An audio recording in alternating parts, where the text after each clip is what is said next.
From Zaid Comics comes The Lost Pages 2.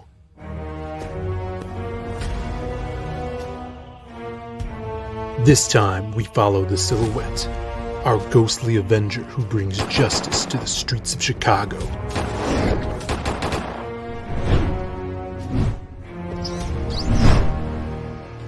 Ever searching his haunted past while chasing a new supervillain, El Dorado.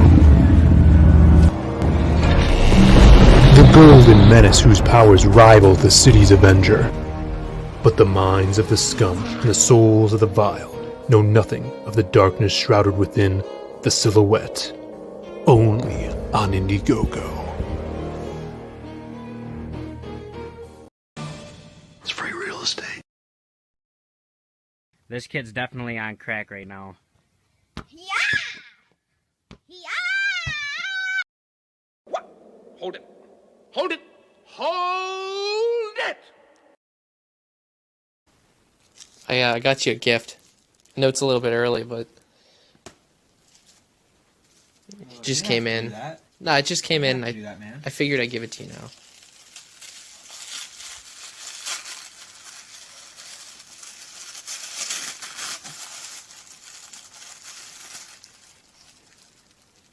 What's this? It's Big Chungus.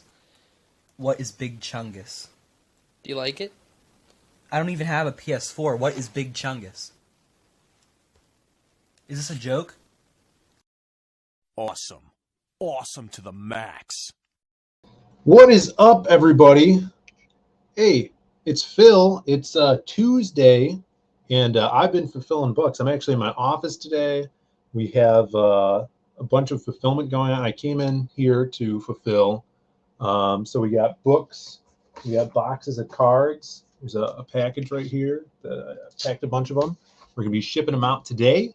And it doesn't stop, but we're here with another stream to entertain you guys, to inform you guys. Spread the word. I tweeted this out a little bit ago. So if you guys are on Twitter, and let's bring in our co-host, the kid of art and comics, Mr. Tommy J.R. Patterson. I like it, JR. Who shot me? So much fulfilling, you're going to have to add an extra L to your name. I know, man. Yeah, that's what they call me there. Fulfillment Phil. I should put that in my my name down here. How are you, Tommy? How are you doing today? I'm starting to level back out from the weekend. There's that hand, yeah. Yeah. Hand. Oh no, I was just I'm nervous, real nervous right now. I'm Yeah, a money grubber, so I was like money grubbing. You let loose this weekend, man. Yeah, I did, didn't I? Yeah, you did. But as you guys know, some of you in the audience may know, some of you might not. Tommy and I have been streaming together for about a month now, doing these shows, talking about other people's books. While we go over it and interview the guest, Tommy draws the character. Got a little head start today. Yeah. So let's get into it. Let's welcome our guest today, a staple in the scene. The man's been putting out books for a long time now, and he's back with his hit character, Captain Love, Drew, aka Mr. E. What's up, Drew? What is going on, guys? So glad to be hanging out with you, man. Yeah, good to see you, man. Yeah, it's been crazy, man. The pandemic ended, and I ended up getting busy. Go figure that, right? Oh, for sure. Yeah. Well, I think that happened with a lot of people. But you've been, Captain Love was your book, the first book that you put out, coming in here, and if people are new to the scene, you used to stream all the time on your channel. You and Brian would stream all the time. And, but like you said, the pandemic happened, stuff slowed down, and you're kind of known for your many cats. As you can see behind you, there's one. Yeah, there's one sleeping there. There's probably a few others hanging out in the view. There's one sleeping up there. Now, is that a ponytail, or you got a cat under your hat? I have a ponytail. Yeah. Oh, okay. Yeah. Just like Captain Love too. He's got that braided ponytail. Yeah, but Captain Love is not a self-insert. If anybody gets confused, I am not a sex pot space trucker. Just so everybody knows. Well, Don't sell yourself short, okay? Yeah, everyone's got to have goals, right? Yeah. So, yeah, Captain Love. I mean, look at Tommy's already killing it here with this little sketch. Yeah, you gonna enter that in the contest? We have an art contest right now going on. Yeah, I heard No, about that. I was just going to draw it and give it to you. Okay. Yeah. There you go, man. But you guys do have an art contest going on, and this is which there's so many books in this series. Which we're in chapter 3. We're the fourth release, which is chapter 3. Yeah. So. Yeah, and so talk about that. So you kind of are doing it a little different. You know, you had 4 books now, and this is chapter 3. How did you get to this point with Captain Love? Okay, so the first book is an actual graphic novel. It's called The Hero of the Cleansing. It's basically what I consider issue 0. It tells the backstory of Captain Love, how he became the Hero of the Cleansing, how he met Spade, who's the living AI that exists in his head as well as other computers.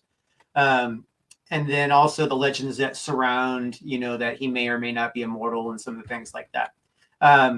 Then obviously that was a very popular book. So I started the series, and so we have chapter 1, chapter 2, which are basically issue 1 and issue 2. I did the chapter format, probably mistakenly, but I'll finish it for this purposes, and then I'll probably go straight to just issues after that. But I write my stories in 6 chapter arcs. So like there's a long, endless story of Captain Love, I mean, the endless story, but then there's stories within stories within stories. So I try to have in every chapter, I try to have at least, a couple of nuggets of a story that's carried through. And then, and then I like to have those build on within a 6 chapter arc, which goes like, so if you were to pick it up, you would get your closure, on what started and what the whole 6 chapters are about. The closure to that comes towards chapter 6. Right. That's kind of the tricky thing of writing comics, and especially if you're doing a comic series, and you're the writer of this, and so you're talking about kind of like subplots, right? Where you have your main story, and then you're building on a subplot that you'll come back to in the next issue, and those subplots are the things that are really the payoffs for the reader and keeps them wanting more as you go through the series. And that's ideally, ideally. That's something like Chris Claremont's X-Men. He would do that all the time, and that's something you need to do if you're writing a month-to-month issue thing. Right. But what we're doing as well, if we have a series, we're crowdfunding it. You still want that, because I found that some of the books that I back on Indiegogo, it'll be written more like a month-to-month serialized story, and then you get to the end and it's a cliffhanger, and it's like, oh, I gotta wait another 6 months till I could find out what the hell's going on. So which could be disappointing. I've talked to some backers and readers and stuff like that, and that's more of like a mainstream monthly style. But I've figured out you kind of want a story that feels like it wraps up, but leaves that subplot there for readers to come back. So you feel that fulfillment after you read it.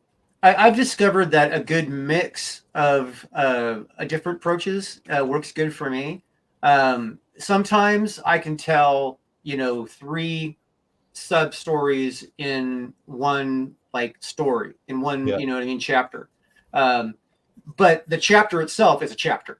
You know what I mean? It's like you start it, and it's like if you're reading a novel, you know what I mean? You'd have your chapter breaks, So I write my issues as chapter breaks. And then inside it, I try to have more than just one thing going on. You know what I mean? I like to have 3 or more things going on. It's like if I could divide it, I actually, the formula I put in my head is not perfect, but I try to think of the first 8 pages as, as one, thing, and then the next 8 pages is another thing, and the last 8 pages is another thing. You know what I mean? On a chapter.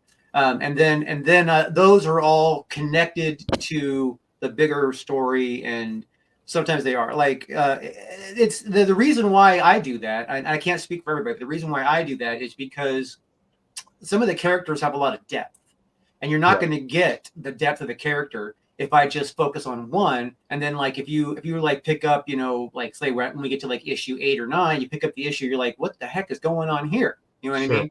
And then so it's like I try to give a little bit of inclination that there's stuff you missed. Go back and read it. You know what I mean? And then I try to like tease something that's going on, so that when I bring somebody back, like for instance in chapter 3, I bring back the dark figure who was introduced in chapter 1. He didn't make an appearance in chapter 2, although he was mentioned in chapter 2. But he makes an appearance in chapter 3, and we get to see a little bit more of his ruthless, violent side, which we saw a little bit of in chapter 1, but we get more of a reinforcement. Plus, we see that there's another another layer that's introduced to what's going on. You know what I mean? Obviously, you know, being that I'm writing it, I know what's going to happen, you know, but I kind of want, it's because of the nature of, you know, I can't release a graphic novel and just one after another and like have, you know, complete stories. I have to do them as issues, you know, serialize it so that I can afford it. Because one thing that I do different is I don't crowdfund the book and then make it. You know what I mean? I make the book and then I crowdfund the release of it. Okay. Now I have found that this model worked better before than it does now, when people didn't know, you know what I mean, if I was going to be reliable or not. You know what I mean? But now that people know I do that, they're like, okay, well the book's done. I'll you know what I mean? I'll get to it later. You know, sure. I've got a lot of people telling me, oh yeah, I'm going to back that later. I'm going to back it later. And it's like, you know, they want to wait till it's like in demand and, you know, or whatever, you know, some people don't even want the floppies. They want to wait until the graphic novel is finished. So they're going to wait until, you know what I mean, until all those are done. Yeah. I think that's kind of the way even the mainstream is going, where you're seeing a lot of the money being made in the collections of trades, which is really interesting. But before we go on, let's say hi to people in the chat. We got Rand in the chat. What's up? First one in here. Crystal McGee in the chat. Thanks for dropping that link. Yeah, links are in the description, guys. So check out Captain Love. Aaron is here as always. Let's see. Duracos. I think it's the first time I'm seeing Duracos in that. Hey, I'm here for the gangbang. Well, you came to the right place, brother.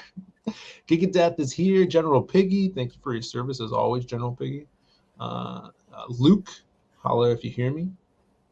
Yeah, we are here today talking about Captain Love. This is the 4th book, chapter 3 in the Rise of the Pirate King. And let's just talk about kind of like, what is Captain Love? What is the story about? Who is Captain Love? Drew? All right. Well, Captain Love is a space trucker and a famous war hero who travels the solar system with his companion Spade, who's a living artificial intelligence. Now, Spade stands for Synchronized Protocol Artificial Intelligence Delegate. And basically that means that she can live in multiple computers at once. And when those computers are in contact with each other, she can exist as a single entity or separate entities when they're not. That gives her the ability to do quite a bit of things. As the character progresses, obviously she'll be in more and more and more computers and computer networks as time goes by. She's not really like a, you know, world domination type, or she'd probably already be in every computer network she can get her hands on. Yeah. But she usually just goes into one when she needs to. But being that she's software, once she goes into the network, she's there. She installs herself, you know. Yeah. So, and sometimes she can take over, and sometimes she just exists, you know, depending on the setup of the computer that she's in and the network that she's in. So, and then so they find themselves thrown into situations that may or may not be their own fault, but often it's you know, just what it is. You guys will find that Captain Love is pretty easygoing. He doesn't really get surprised by too much. Like for instance, in the first book, the first release, Hero of the Cleansing, his head was actually hijacked by Spade, and it didn't even faze him. He's all like, what's going on? Oh, this is what's going on. Okay. It's like, you know. But he's been through a lot. So if you learn about the character and you get to know him a little bit, and of course, and there's the more you read, the more you get to know. So like for instance, in chapter 3, we get to learn some more backstory of Captain Love. There's a character that we introduced in chapter 2 called Madame Mary. She owns a brothel. She's calling in a favor in chapter 2 on Captain Love, and the chapter 2 actually wraps up with them leaving to go see Madame Mary. And so chapter 3 starts with them coming to the brothel and him interacting with Madame Mary, figuring out what the favor it is she needed. And of course, Captain Love at a brothel, you guys know how that's going to turn out. Yes, yeah. Captain Love's a very masculine guy, like very high tea and unapologetically, you know, and this whole book is unapologetic. You know, this is kind of a guy's guy kind of book. You got sexy babes on almost every cover. He's got hot chicks groveling, you know, kind of Frazetta style by his legs. You get that Conan pose.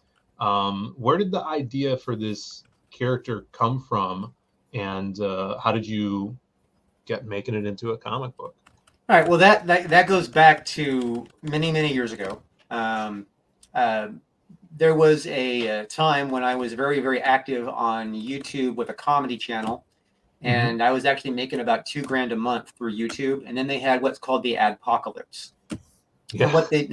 And what they did is they changed the format of advertising on their system, how people find what you're doing, what they bid, what the value of your video. And if your video was under 10 minutes long, you virtually were considered to be of no virtual advertising value.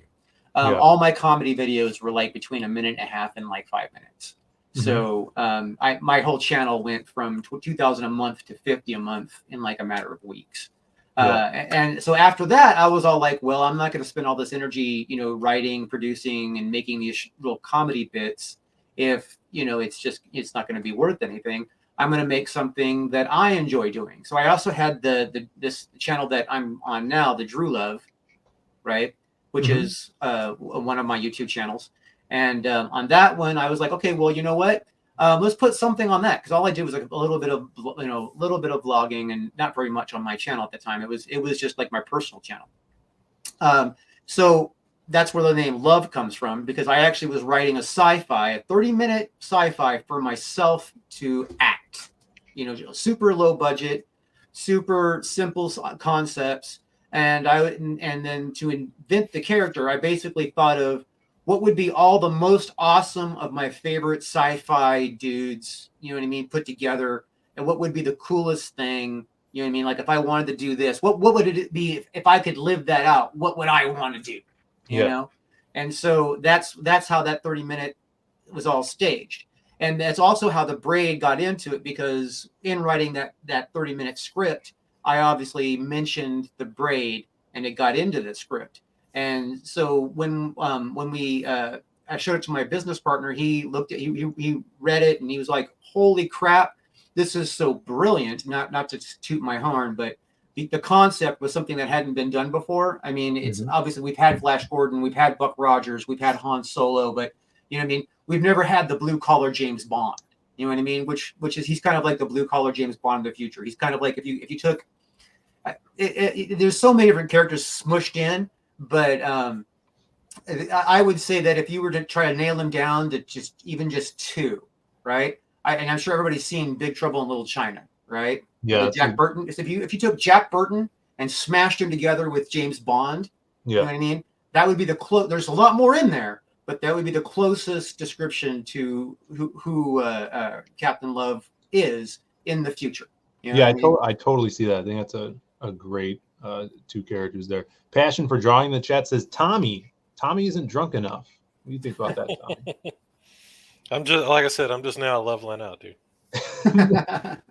I can't. I was barely back online yesterday. Yeah, that was that 2 days ago you were drinking. Oh, man. Yeah, good times. Yeah. Good times. Look at this cap. That's looking pretty good, man. Looking jacked. Yeah, if you guys in the chat, and Drew, if you don't know, Tommy is the artist that I worked with on the Graveyard Shift story that I wrote for John and Mark.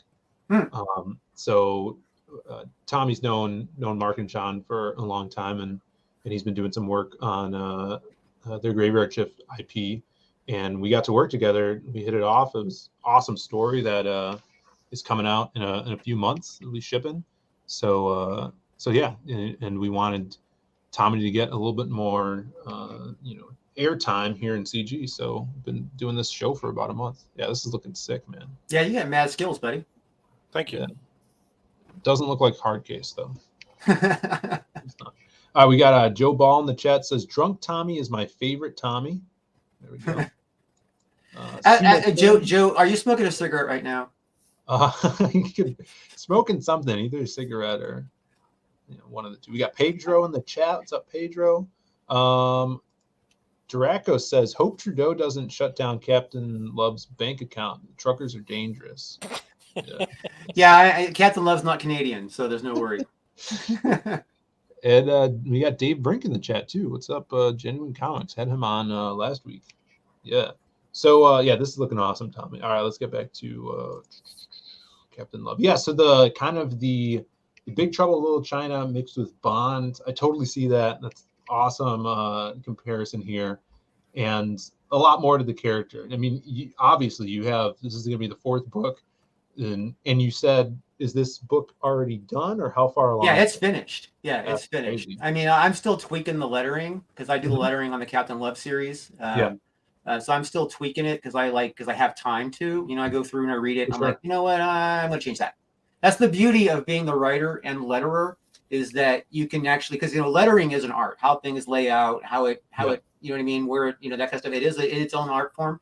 So being that I have a story to tell, like. I'm not relying on somebody else to present that story on the pages itself. I mean, the visual, yes, but the actual words and how it's said, I give myself that responsibility in the Captain Love series, and it's proven to be effective thus far. So, for sure, yeah.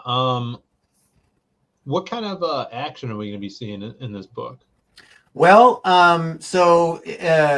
The dark figure, who is also known as Lord Kroll, makes an appearance, and he results to violence to deal with some subjects he's just disappointed in. And also, Captain Love gets a flashback to where he gets to where it's pretty much a almost all action situation. I don't want to spoil it too much, but it's in between the cleansing and current times, so his hair's a little shorter, a little styled different. But he gets involved in something, gets in some trouble, tries to get out of that trouble. I don't want to do spoilers, but this is like the backstory how he met Madame Mary. Actually, because that comes up. So he ends up getting in real trouble, and then stumbles across Mary. Mary gets involved. We see some really screwed up stuff happen, and then of course Captain Love again saves the day at the end of it all, because that's what he does. Yeah, of course. Yeah, and I'm really glad you're sticking with this IP. It seems like you have a lot to this character, and obviously having 4 books out already. It's gonna go. It's where it's going is the problem. The biggest problem I have is I can't get them released fast enough. I know. Yeah. Because seriously, it takes 6 chapters to tell this Rise of the Pirate King story, right? And then the next story, which I'm not going to name, is to be unnamed at this point. Although I want to tell you guys, but I don't want people to be looking too far ahead. I want them to focus on what's on the plate now. But the next 6 chapter arc story is actually going to be where the birth of the true Captain Love nemesis happens.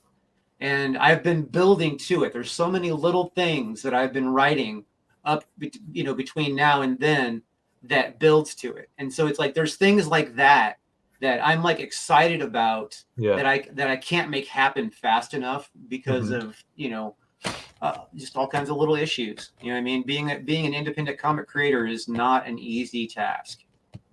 Yeah. No, you're telling me. By the way, this is a picture of Tommy over the weekend when he was grabbing with alcohol there.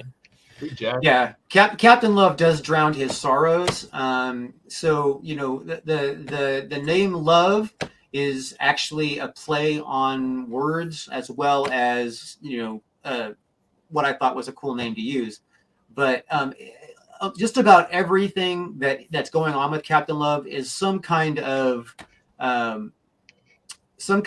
metaphor to love itself. You know what I mean? Some type of love. You know what I mean? Yeah. There's all kinds of different. It's like there's all kinds of different types of love. You know what I mean? I drown myself and then I have sorrow. Yeah, and then you have sorrow. Never heard it called that before, but but but he does drink heavily, because one of the problems that he's cursed with is he in the first story we learned that he was in love with this voodoo princess who prayed to a goddess that would protect Captain Love, so that he wouldn't die. He would always be protected and be able to come back to her as long as he loved her. The problem is she died during the cleansing while he still loved her. So he can't stop loving her. You know what I mean? Like, think about it. If you found your perfect soulmate, you know what I mean? And then they died in a very tragic situation.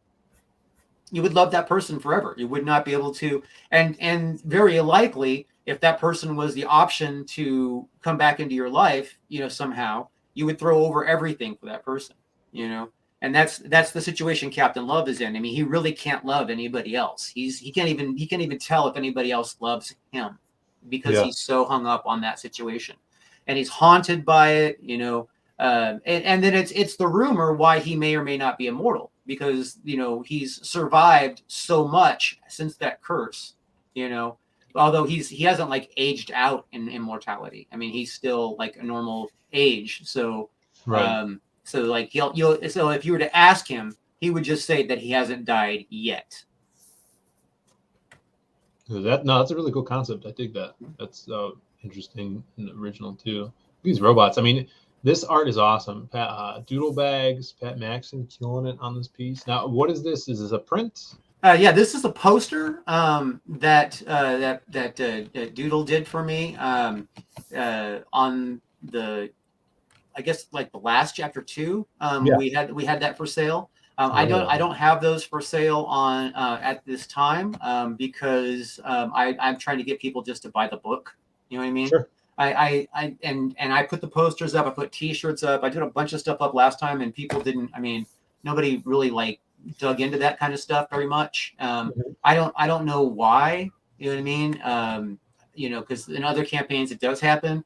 It could be that I just didn't push them hard enough. You know what I mean? I'm not exactly sure, but my biggest thing, and I'm going to make it appeal to everybody right now. My biggest thing right now is I'm trying to get this series done. So everybody knows I put the money up front to make these things, right? So the last chapter 2, I did not make my money back. This one, I am nowhere near it yet in my funding level. I actually, on chapter 1, I did make my money back for chapter 1 and a little cushion, but in a way that was paying me back for the money I didn't make back on the Hero Cleansing. So if you were to put these 4 releases together, I am still quite upside down on that. So I hope you guys appreciate the pain that I'm going through to entertain your asses. The suffering, the pain and suffering. Just over a course of years now. Over years. I've been carrying Captain Love for a few years now. So it sounds like what happens when Tommy drinks. The pain and suffering. We have a meme forming right now. Tommy the Kid. Yeah, look at this. This is awesome, man. Yeah, it's pretty cool. I don't know, Tommy does these like jacked guys, and they look like they have weight to them, like the slumped shoulders. They give them a good weight. How do you do that, Tommy? You study a lot of men? Exclusively. Well, that's cool. What's going on in the background here? Secret. You'll see. I'm gonna try to pull it off if I have enough time. Okay. Sweet. Yeah. So speaking of doodle bags, Yeah. I'm just gonna throw this out there. I'm not to distract from the existing campaign I have, because please back Captain Love. I need your support. I need you to buy a book for a friend. I need to have. I would like to at least make my money back. That would be nice. While I supply you with your comic books and fulfillment and stuff like that. The there's going to be a trade card coming up on the next stretch goal, and then there's a print if we can get to that stretch goal. I also have other stretch goals that if we can make happen, that would be awesome. Yeah. Also, if you go to the campaign and hit the updates, there is rules to a art contest in there. And then you brought up the figure, the statue. That thing is 7 inches tall, by the way. It is not a small figure. It is kick ass. That's cool. Right. This is worth what I'm asking for it. Yeah, look at that. That's so cool, man. And then, but I haven't moved. Nobody's picked that up. I had people tell me that they wanted it to put on the campaign pretty badly, but nobody followed through. Maybe they're waiting. Maybe they're not. I don't know. How far are you into the campaign? I have I don't know what, 21, 22 days left, something like that. Oh, yeah, 21 days left. Yeah. Of the 60. Yeah. Oh, perfect. And the reason why it's not going that great for me is because I have been overwhelmed with real life, and I haven't been able to spend a lot of time on the internet. Sure. Yeah. I mean, that's a thing too, like streaming and being out there, and being in front of the audience is the best thing you could do. But sometimes, I mean, life is life, and you can't do that, Well, when chapter 2 didn't hit big, you know what I mean? I knew that I would have to pick up the slack. You know what I mean? I didn't make my money back on the chapter 2 release. So to top that nugget off, fulfillment had a disaster, and like more than half of my shipment was lost in the mail, because the mail was that's back when we were having a major issue with the mail, and sometimes things were just thrown away. Yeah. No, that was horrible. At the start of the pandemic, mail was so bad. And then also another thing too is you were really banking on going to cons and stuff and selling your books at cons. I remember you saying, and then there were no conventions. Yeah, there were none. And I have been to a few conventions since all that. And Captain Love is real popular at you know what I mean? Everybody loves it. But what I have discovered is that these days, the conventions I have been to, people aren't seeking out indie anymore. They do exist. There's still people that seek out indie, but there was a time a comic book convention was all about seeking out the indie. Those were the ones that you really wanted to get, because if the series was going somewhere, like if they had 2 or 3 releases, that they were going to be collector's items, and then there was a high value in you getting those there and then. Plus you get to meet everybody involved and that kind of stuff. But nowadays people are so obsessed with toys and girls in cosplay costumes and taking pictures in cosplay costumes that the cons aren't the same as they used to be. I think a lot of it too is the conventions you go to, because we have some really, really small ones over here that are, but at the same time, I mean, you have a point there too, because even those small ones are promoting a lot of like retro toys and stuff too, so. Right. Yeah. We have a lot of anime cons here, right? Which they don't really promote anime.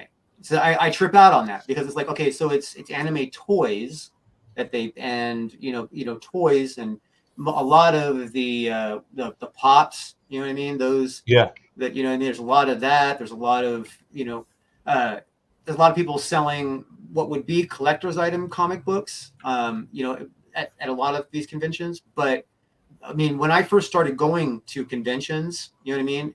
And literally like up until like the pandemic, it seemed like indie stuff was always what was hot. You know what I mean? Especially if like the creator was local or was actually there. You know what I mean? Because usually you don't get to meet the people that are making the material that you're reading. You know what I mean? So, but I mean, like seriously, I mean, I the whole weekend I was in the LA Comic-Con, I was just constantly talking, constantly pitching the book, explaining the book to people, telling people. I sold a bunch. You know what I mean? But I mean, it's not like it's not like it's helping my Indiegogo campaign any. You know what I mean? Because I'm not able to afford to go to every con because cons are expensive now because there's people who sell huge, massive toys because it's basically a vendor complex now. You know what I mean? I think even at LA Comic-Con last time I went last year, December, was the last time they did the indie area. It was the last one. Like with That's crazy. Yeah. I mean, over here we had it was Chicago Comic-Con in the 90s, the early 90s, and then which Tommy probably went to, right? Because he's I went to that, and then it turned into Wizard World. Yeah, turned into Wizard World, and now, well, I think last year was the last time Wizard World was going to be in Chicago, because I think it's Fan Expo bought Wizard World, and now in this July they're doing the first Fan Expo. I assume it's at the Rosemont Convention Center, but my boss just got a message from them. They want the art because I work for an arcade, so they want us to bring games there, which we've done for like C2E2. We've done it for Wizard World a few times, which is kind of cool because we have our own area with a bunch of games. And then my boss, I think he's going to ask to see if we can get a table or something. So I'm guessing the indie scene is moving over into the YouTube community. That's my guess, because so much of indie is, of course, people are interested in the books, but it's also the networking part of it. Yeah, that to me, the networking part is really important to get your indie produced. The big tragedy that I'm seeing is there was a time you could just go to a con and be an indie creator, and then people were there because they were curious. Oh wow, I've never heard of you. What are you? Tell me about your book. Oh my God, this is cool. I will take one. You know what I mean? Two, now where like we have to like go and get our audience and find them and sell them almost like the internet version of door to door. You know what I mean? Which is a lot more challenging. And for those of us who, have to make, who don't have that kind of time, you know what I mean? To do that, it's, my main bread and butter is, advanced web programming, right? That takes a large set of concentration and focus, and I'm working even when I'm not getting paid to do anything. You know what I mean? Because I'm thinking about it. So it's I find it very hard to find the time to square off and be on social media. But it's not just that. I also produce a show on Tuesdays, which has to be edited on Wednesdays for broadcast on Thursday. Oh yeah, editing takes forever, man. But like for me, I'd much rather be doing this and be on YouTube than pitching someone at a con. I find that like doing it in person and pitching, I'm a pretty personable person, but I know as a person that's walking around a con, someone being like, "Hey, you want to hear about my comic?" I'm just like, no, no. Like I'm just looking around, And if it looks cool, maybe. But I know that a big percentage of people at those cons are just walking around, Yeah. Well, no, that is accurate now. Let me just say, 5 years ago, that's not how it was.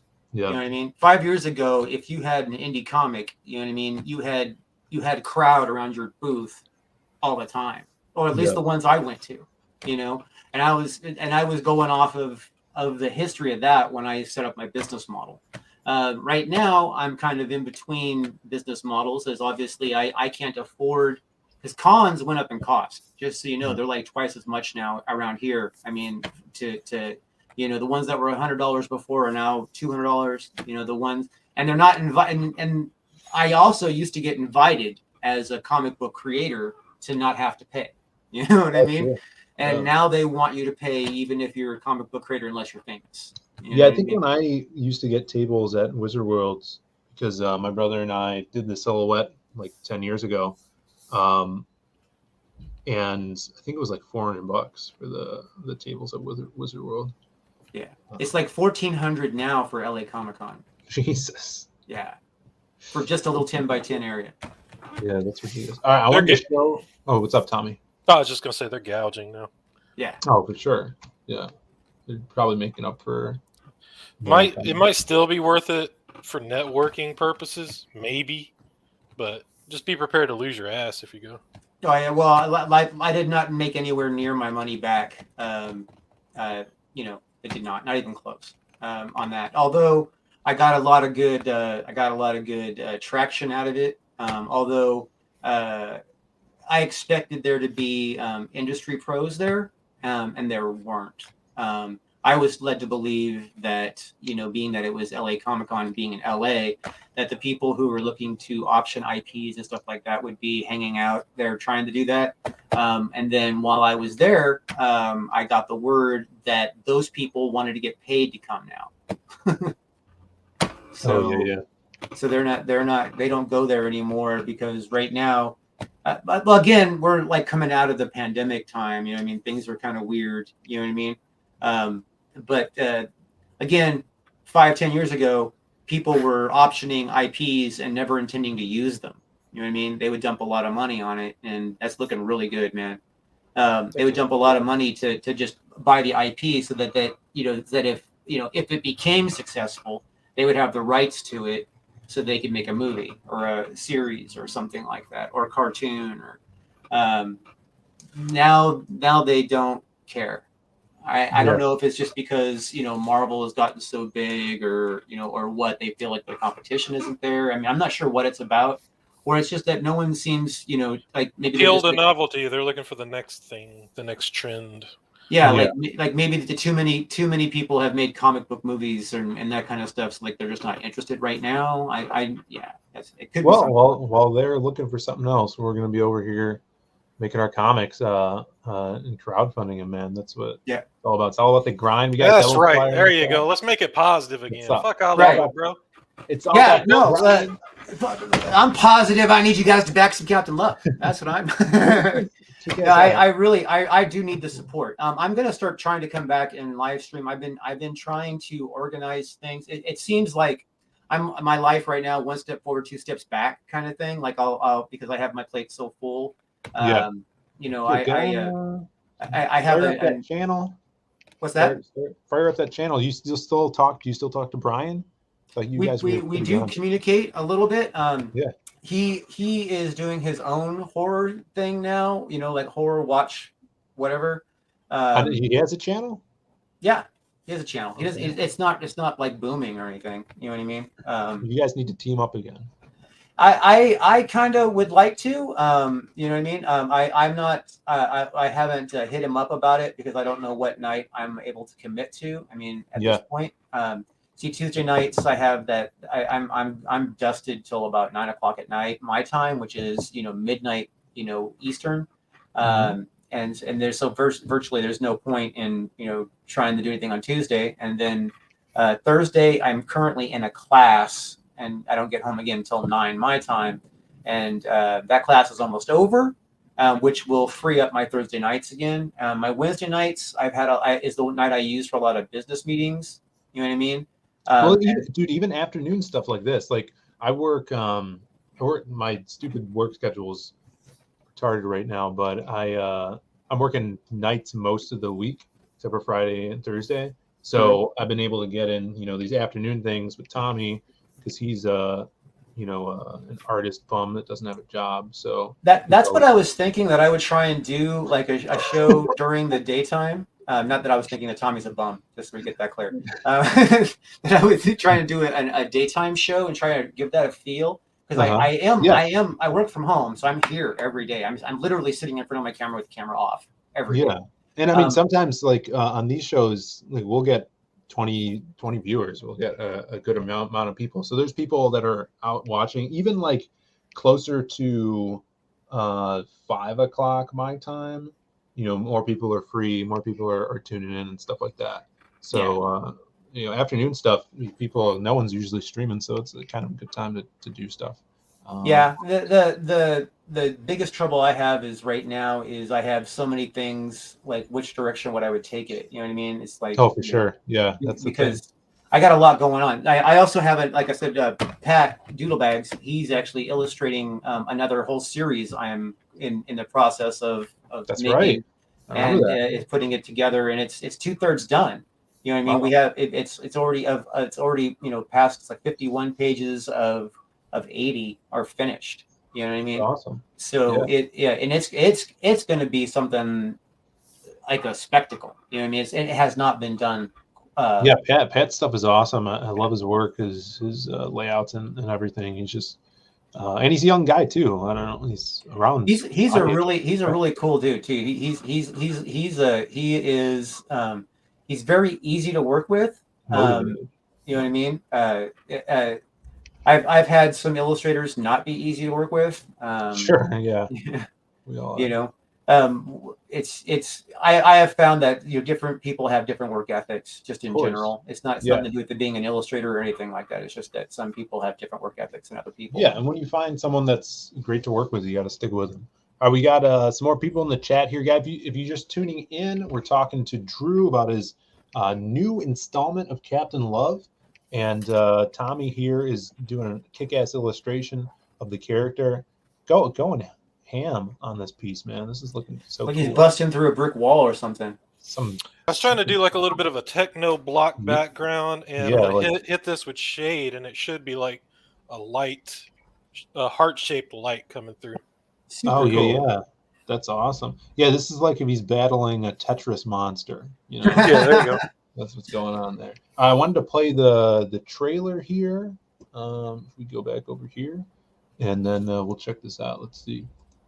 New trailer.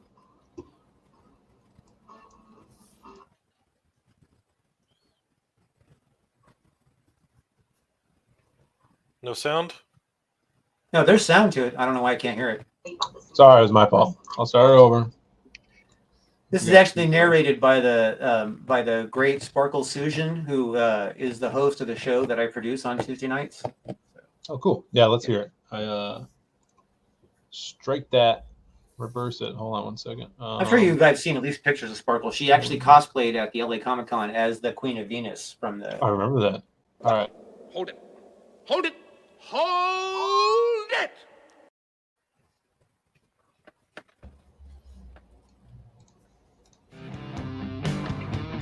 Here we go. Greetings. My name is Spade. That stands for Synchronized Protocol Artificial Intelligence Delegate, and I am living software. I want to tell you about this amazing person I'm blessed enough to be companions with. His name is Love. Captain Love is a space trucker and a famous war hero. He once saved the solar system from a madman's reign. Some people believe him to be immortal, but if you were to ask him, he would say he just hasn't died yet. Captain Love regularly, and somewhat reluctantly, finds himself on wild adventures that could potentially change the course of the solar system. There always seems to be a friend of his in trouble, and some sinister person, evil organization, or jealous husband trying to kill him. Sometimes it's friends, or a woman's attention, that gets him in what seems like a tough situation. But regardless, I am always there with him. I look after him, and I know him better than anyone ever will. He is a really good man, no matter what anyone else says. And you feel like the universe is caving in, there'll be love to the rescue. And it seems like nothing will be right again, there'll be love to the rescue. Captain Love to the rescue. Captain Love to the rescue. Captain Love to the rescue. Hey, we got 6 in the house. What's up, Mark?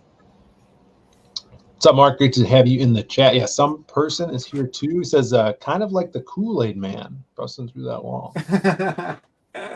Oh, yeah. Oh, yeah. That's right. Yeah, awesome trailer. Tommy, guess who was singing that song in that trailer? The Kool-Aid Man? Who? No, it was Drew.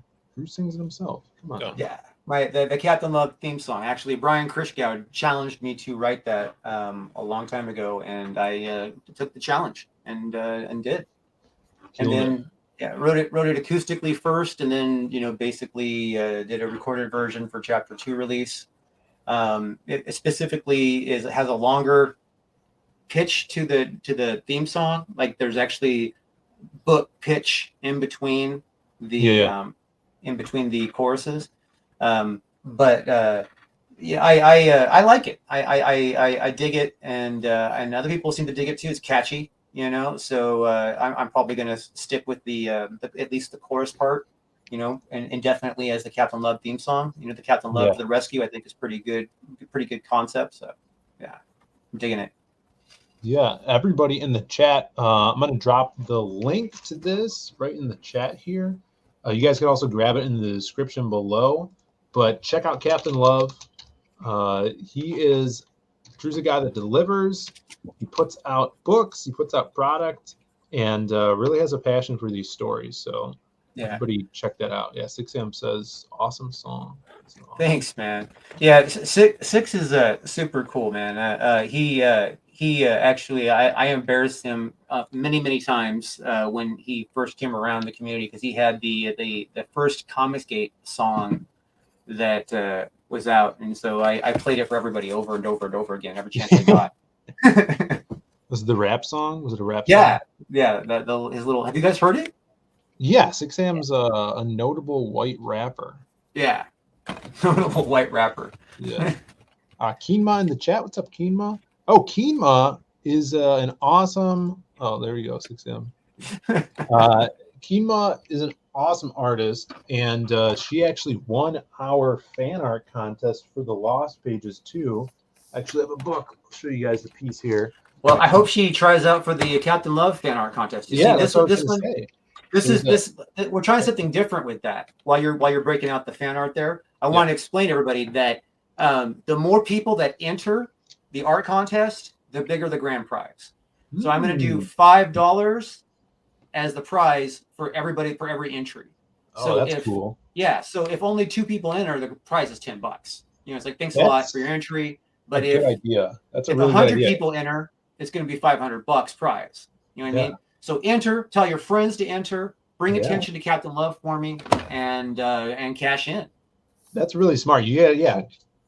Definitely push that around, because Kima is awesome art. She's entered, I think, 2 of my contests already. She won the newest one, and I don't know if you saw this, Drew, but this is the we got the books in, and it's got the kick-ass gold foil cover. Oh, Preston Acevedo cover. Yeah, so that looks awesome. But let me peel one of these bad boys out, and I'll show you her piece. I don't want to spoil it though, so I need a piece of paper to cover it. The last page up. So we always put the fan art winners in the back on the last page. So here's her winning. Oh, that's very cool. That's well done. And she used crazy color. She colored it herself, and the color is actually printed really well on this. So how did you judge your fan art contest? Mine's going to be judged by the backers of the Chapter 3 campaign. So if you're a Chapter 3 campaign backer, you get to vote for the winning piece. How did you guys do it? That's a good idea. So what we usually do every time we have a fan art contest is we'll do a poll on Twitter. But the thing is, you can only have 4 categories in a Twitter poll. So you got to do it tournament style. Yeah. Well, we don't. Brandon and I just narrow it down to the 4 we think are the coolest, right? In our opinion. So it's like kind of half us, and then half, the fans of us, the backers or whatever. Yeah. So we'll do that, and then we'll do the poll up for like maybe 4 days or a week, and then whoever wins off of that. And that was crazy because Kima was in second place for like the longest time, and then the last day she got like a bunch of votes. Maybe she cheated. Who knows?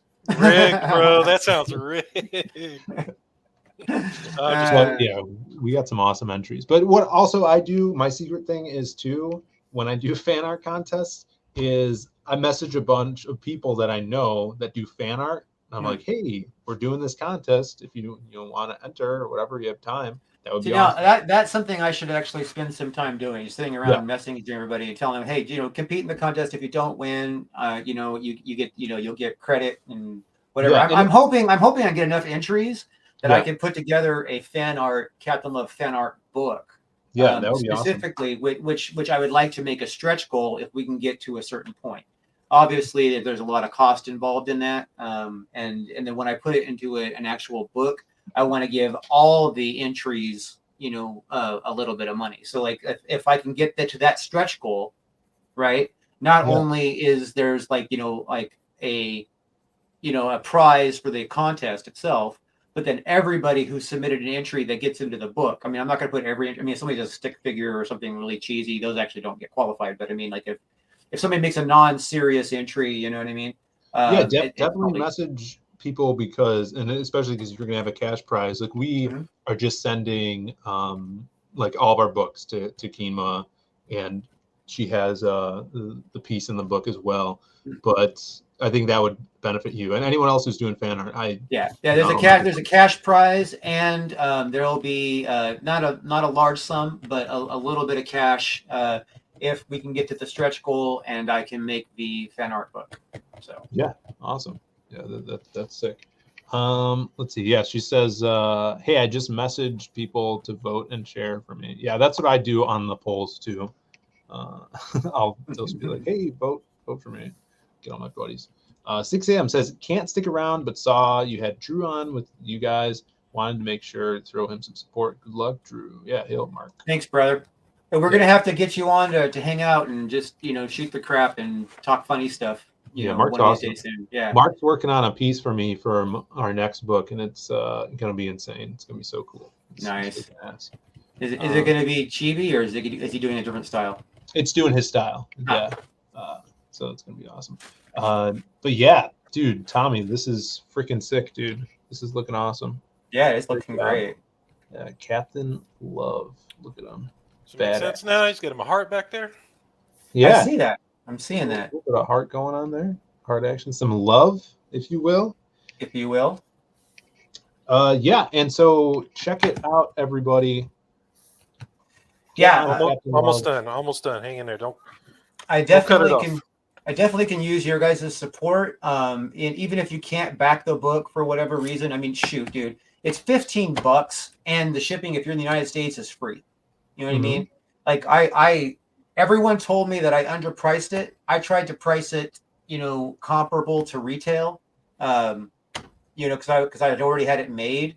I figured that it would be like fair to treat people like that, and I'm still going to stick with that for the first 6 issues. But after the Rise of the Pirate King book is completed, I'm going to have to reevaluate that. The only reason why I'm sticking with it is I made the promise that I would. For those of people who got invested and have bought a floppy version so far, one at a time, they're like invested in it. You know what I mean? It's like they'd be crushed if I changed the model on them halfway through. You know what I mean? Like, charge them more or change the shipping policy because that's what they're expecting. And I made a promise. That's the thing. I made a promise, and I stick to my promises, whether they hurt me or not. So. Oh yeah, there you go. And guys, one more thing before Tommy finishes up here. The Lost Pages 2 is shipping right now. After this stream, I'm going to be packing more boxes, and before I start work, I'm going to be dropping them off at the post office. So we're going to have the first batch out at the post office today, and they'll be shipping out tonight and tomorrow morning, so people can expect them. It's depending on how close you live to me.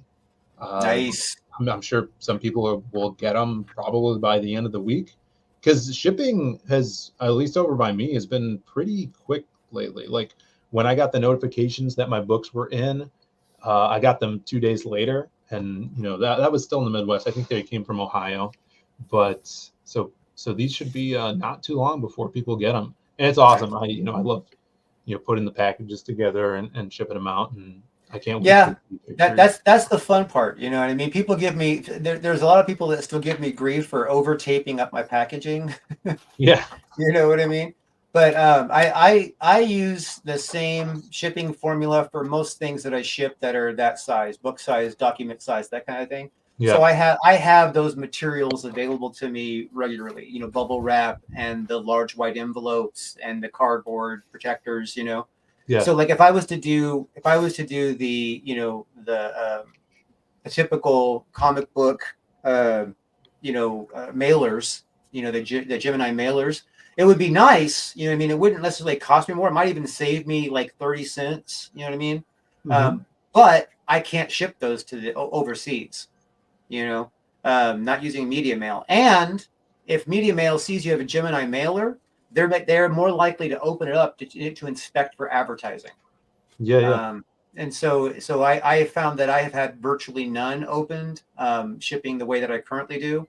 And I've had almost zero issue. I mean, there have been a couple of people, their packaging got stepped on and mashed or whatever. But I think because I'll correct that issue for them right away. So I think what I'm doing is okay. I've actually heard people say, both ways, like they prefer my way to the Gemini mailer because Gemini mailer sometimes ends up in a puddle.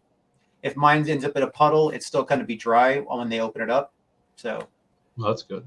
That's good. Yeah, so check this out. It's shipping right now. And then, of course, Captain Love. Tommy, you done yet? Yeah, I'm scanning, man. High res. I'm sorry if you got to go somewhere. We'll end it. Dude, I got to go back to shipping. I think I packed, Drew, I think I packed yours today. Ah, nice. Yeah, and some notable people from the chat, too. But, I'm not just a Comicsgate producer. I am also a patron.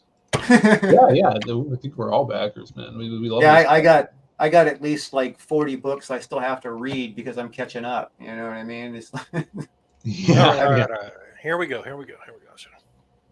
Tommy's got something for us. I mean, I can't possibly work faster than what I do, Phil.